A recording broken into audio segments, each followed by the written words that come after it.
Sir నమస్తే అండి. మీ పేరు? నా పేరు మేరిగ నాగేశ్వరరావు, తుళ్ళూరు గ్రామం అండి మాది. ఏం చేస్తుంటారండి మీరు? నేను ఎస్ఐన్ రైతునండి.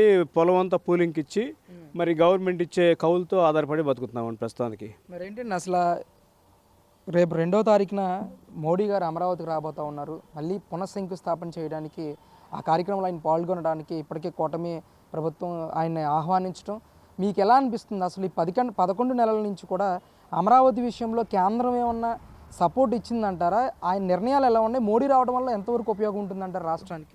ఇక్కడ రెండు విషయాలు ఉన్నాయండి. 2014 నుంచి 19 దాకా ఒక రకం, 2024 నుంచి ఇంకో రకం జరుగుతోంది. 2014 నుంచి 19 దాకా నేను ఒక్కటి చెప్పగలిసాను. మోడీ గారు వచ్చి మరి చెంబుడు నీళ్లు చెంబుడు తట్ట మట్టి తీసుకొచ్చి ఆడ పడేసి ఆ రోజు ఉన్న పరిస్థితి ఏంటంటే ఆయనకి కావాల్సి ఎవరితో అవసరం లేకుండా పోవటం వల్ల ఆ రోజు మోడీ గారు ఇంత ఇదిగా స్పందించలేకపోయారు. అదేవిధంగా మరి 2024 నుంచి ఏం జరిగిందంటే అమరావతి కావాల్సిన రుణాన్ని వాళ్ళ కేంద్ర బడ్జెట్లోనే ఇప్పటికే అలాట్ చేసి ఉంచారు. అదేవిధంగా మరి లోగడ కేంద్ర ప్రభుత్వ సంస్థలు కేటాయించిన స్థలాల్లో మొత్తం కూడా ఎవరు ఒక్క బిల్డింగ్ కూడా కట్టలేదు. అట్లాంటిది ఇవాళ కేంద్ర సంస్థల మొత్తాన్ని తిరిగి మీ స్థానాల్లోకి రండి అని చెప్పేసి ఆ సెంట్రల్ గవర్నమెంట్ వాళ్ళు ఆర్డర్ జారీ చేయటం వల్ల ఇవాళ ఎవరికైతే సెంట్రల్ గవర్నమెంట్ ఆఫీసులకు ఇచ్చారో వాళ్ళందరూ తిరిగి వచ్చి తమ స్థలాల్లో బిల్డింగులు మొదలు పెడుతున్నారు. అదేవిధంగా మరి ఆ రోజు చంద్రబాబు నాయుడు గారిని, పవన్ కళ్యాణ్ గారిని, మోడీ గారిని కలిపి కూటమి ప్రభుత్వం ఏర్పడిన తర్వాత వాళ్ళకు కూడా దీంట్లో బాధ్యత ఉంది. కాబట్టి డబుల్ ఇంజిన్ సర్కార్ అవటం వల్ల ఈ డబుల్ ఇంజిన్ సర్కారు హయాంలో ఇక్కడ అభివృద్ధి కూడా మామూలుగా కాకుండా జెట్ స్పీడ్లో జరిగే విధంగా ఇప్పటికే పనులు మొదలైనవి. కార్మికులంతా వచ్చారు, మెటీరియల్ మొత్తం వచ్చేసింది. అయితే మన మోడీ గారు వచ్చి శంకుస్థాపన చేయటానికి రెడీగా ఉంది. ఆ శంకుస్థాపన చేసిన తర్వాత శరవేగం కాదు, దానికంటే ఎక్కువ ఉంటే జెట్ స్పీడ్లో ఈ అమరావతి పనులు పూర్తి చేసి 3 ఏళ్లలోపు టార్గెట్ పెట్టారు మొత్తానికి. ఈ 3 ఏళ్లలోపు అమరావతి ఐకాన్ బిల్డింగులు మొత్తం కూడా మరి ఈ ఐకాన్ బ్రిడ్జిలు తర్వాత ఇక్కడ కొండవీటి వాగాను, కోటేళ్ల వాగు, పాలవాగు ఈ 3 కూడా తీసుకొచ్చి అక్కడ మన బ్యారేజీ కాడ దాన్ని మొత్తాన్ని అనుసంధానం చేసి ఎవరైతే వైసీపీ వాళ్ళు అమరావతి ముంపు ప్రాంతం అన్నారో ఆ ముంపు ప్రాంతం అమరావతికి ముంపు తగలకుండా చుక్క నీరు కూడా నిలవకుండా ఎత్తిపోతల పథకం ద్వారా కదా నీటిని మొత్తం ఎత్తి కృష్ణానదిలో పోయటానికి అప్పుడే రెడీ చేశారు. అటువంటి దాన్ని కూడా వీళ్ళు వైసీపీ వాళ్ళు అమరావతి మునిగిపోద్ది, భూకంపాలు వస్తాయి.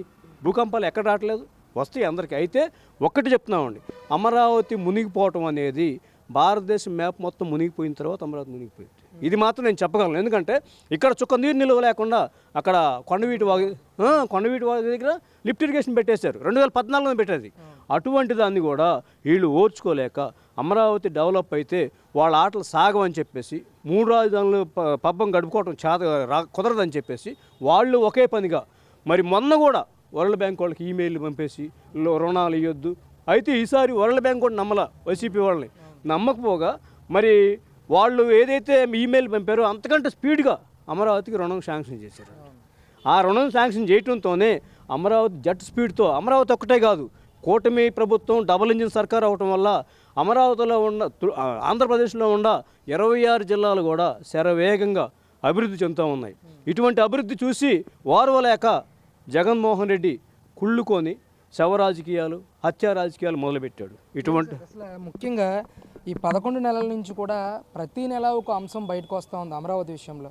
అమరావతిని గ్రీన్ఫీల్డ్ సిటీగా అభివృద్ధి చేస్తామని చెప్పడం కానీ, సోలార్ సిటీగా దీన్ని రూపొందించడం కానీ, ఇక్కడ అంతర్జాతీయ ప్రమాణాలు కలిగిన ఒక క్రికెట్ స్టేడియం కూడా త్వరలోనే నిర్మించబోతున్నట్లు ఇలాగ ప్రతి విషయం కూడా వింటూ ఉన్నప్పుడు అమరావతి రైతుగా మీకు ఏ విధంగా అనిపిస్తూ ఉంది? ఇవన్నీ జరుగుతాయని నమ్ముతున్నారా మీరు?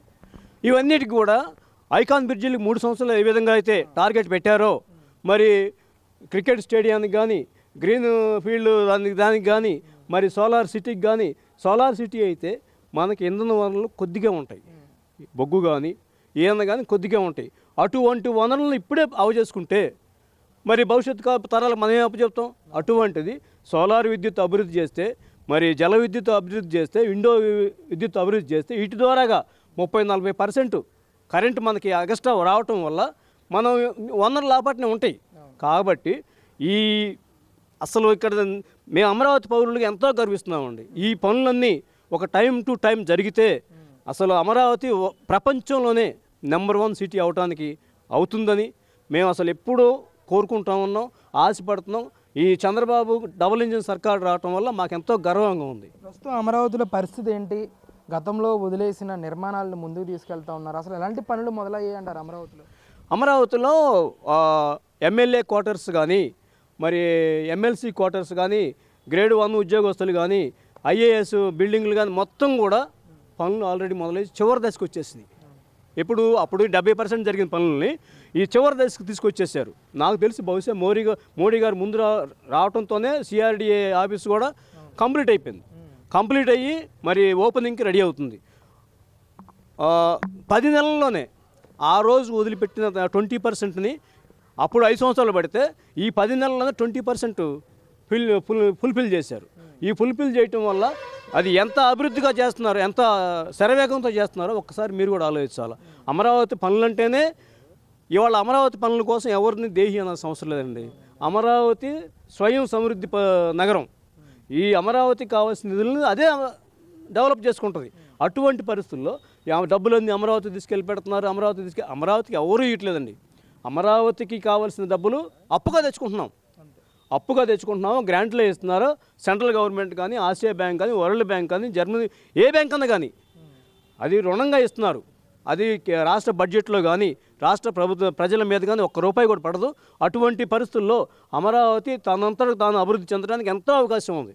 అటువంటి అమరావతి శరవేగంగా అభివృద్ధి చెంది మోడీ గారి నాయకత్వంలో, పవన్ కళ్యాణ్ గారి నాయకత్వంలో, చంద్రబాబు గారి నాయకత్వంలో, డబుల్ ఇంజిన్ సర్కార్ నాయకత్వంలో ఎంతో స్పీడ్గా అభివృద్ధి చెంది అమరావతి పౌరులు మాకు సంతోషం కలిగిస్తారని మేము నమ్ముతా ఉన్నాం.